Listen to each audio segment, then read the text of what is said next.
PNC News First is presented by the Bank of Guam, the People's Bank. Pizza Hut, we're taking pizza where it's never been before. Taco Bell, the only place where you live Moss. Guam Auto Spot. Colgate, the #1 brand recommended by dentists. And IT&E, Life in Motion.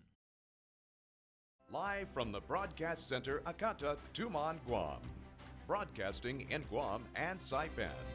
Here's Janela Carrera and Clint Rigel with Donna De Jesus and Rebecca Elmore. PNC Sports with Leo Payumo and Weather with Chelsea Cruz. This is PNC News First.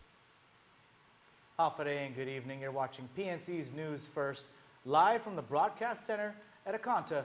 I'm Clint Rigel. Thanks for joining us. I'm Janela Carrera. Topping your news first. This morning, a head-on collision resulted in the death of at least one victim. Chief Medical Examiner Dr. Aurelio Espinola indicates that the victim died from a severely broken back and lacerated spleen. PNC's Rebecca Elmore has the story. An early morning traffic accident near the Gigo drag strip was the cause for at least one fatality. The fatal crash happened just before dawn. This morning at approximately 5:30 a.m., there's a report of a two-car collision on Route 15 back road by the Guam Raceway Park. When the Guam Fire Department's units arrived at the scene, they discovered that the two cars had collided head-on. GFD spokesperson Kevin Riley said one of the vehicles had ultimately ended up overturned on the side of the road. One patient was in serious condition and they commenced CPR at the scene and en route to GRMC. Oh, wow. The other patient was stable and brought into GMH. But the accident proved fatal. One of the drivers involved in the crash was transported to the GRMC where he was later pronounced dead. The other driver of the vehicle was taken to the GMH and is still being treated for whatever injuries that she might have sustained in the collision. Chief Medical Examiner Dr. Aurelio Espinola tells PNC that the victim's name is Michael Ikeda. Espinola says the 46-year-old victim might have easily died on impact as he suffered from a broken back and lacerated spleen. Espinola notes that Ikeda's injuries indicate that he was probably speeding. Ikeda was also carrying a Hawaiian driver's license. Espinola is still testing for alcohol and drug-related influence. According to the Lieutenant Archangel, the case is still actively under investigation by the Highway Patrol Division. Reporting for PNC News, I'm Rebecca Elmore. In other news, sources say the Lieutenant Governor Ray Tenorio has found a running mate. According to multiple sources, Tenorio has selected former Senator Tony Atta as his running mate.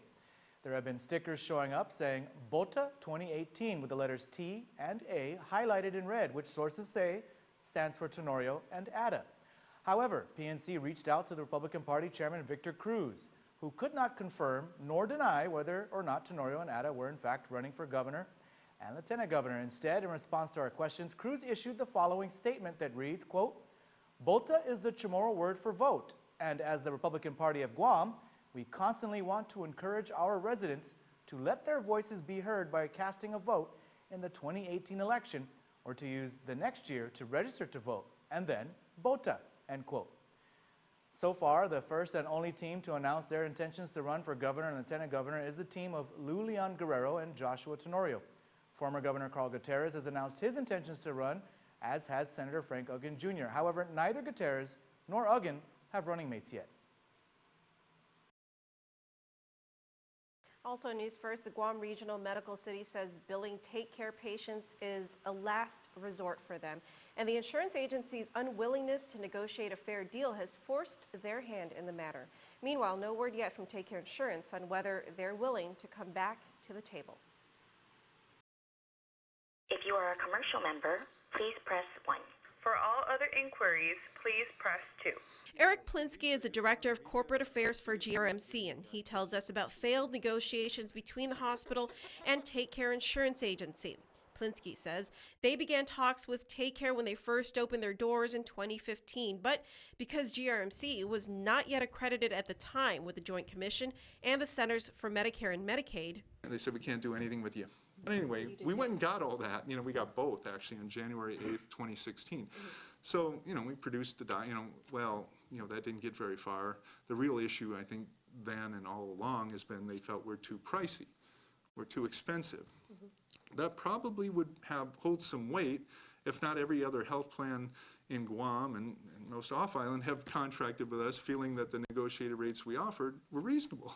But even as negotiations continued, Plinsky says they continued to accept Take Care patients, and instead of billing the patients directly, as is normally the practice, GRMC sent the bills to Take Care in the hopes that at some point they'd be able to negotiate a settlement of the claims and sign a contract. But after several meetings, offers, counteroffers, letters, emails, and phone calls, Plinsky says nothing has ever come to fruition, not even close. Plinsky explains that Take Care made an offer to settle the bills, but their offer was not reasonable. It was well below 50% of the amount owed. And that's why it's taken us this long to actually start sending bills to patients, because we were really trying to, even though what Take Care says, hey, you're supposed to send it to the patient, they deal with us, Take Care, the health plan. We were really trying to say, well, that seems really unfair because these are some big bills for inpatient stays. So what does this mean for those on Take Care or who've had Take Care as their health insurance carrier in the past? Well, as an example, if you visited GRMC's emergency room as a Take Care subscriber and left without paying or only paid a fraction of the total billed amount before leaving, you will likely get a letter in the mail. Likewise, if you visited the emergency room and got admitted as an inpatient, you will likely receive a bill or letter in the mail as well. We're trying to let the folks know, too, they can go to their employers and get the help with them to start talking to Take Care. Otherwise, Take Care risks losing a lot of membership, possibly, if these companies and organizations don't like what they hear. The amount in claims GRMC is seeking is about $7 million in gross billings, but Plinsky says they are willing to go back to the table and negotiate a lower settlement amount. I don't know what's going on, but we want to be a partner with Take Care and FHP. We'd like to see this resolved. There is a window for them to come back to the table and let's get this resolved, but the ball is in their court. We were able to contact Take Care President Jeff Larson, and he told us that the company was preparing a statement. We made several calls to the Take Care office, however, but we have not received any statement from the company as of news time. The Office of Public Accountability has released the GUAM Single Audit Report on compliance and internal controls for FY 2016. The audit found $432,000 in questioned costs due to the Department of Public Health and Social Services and the Guam Behavioral Health and Wellness Center's non-compliance with applicable procurement regulations. The audit also found that Guam Behavioral Health spent $24,000 on 3 purchase orders using sole source procurement without any written determination, demonstrating that there was only one source for the required television advertisements, hotel venue, and curriculum training. The report also notes that Public Health did not provide a procurement file for 3 contracts amounting to $180,000. Well, the Department of Public Works is requesting less funding for bus operations for next fiscal year than they were appropriated for this fiscal year. DPW is requesting $8.1 million for FY18, which is significantly lower than the $8.4 million they are receiving for this fiscal year.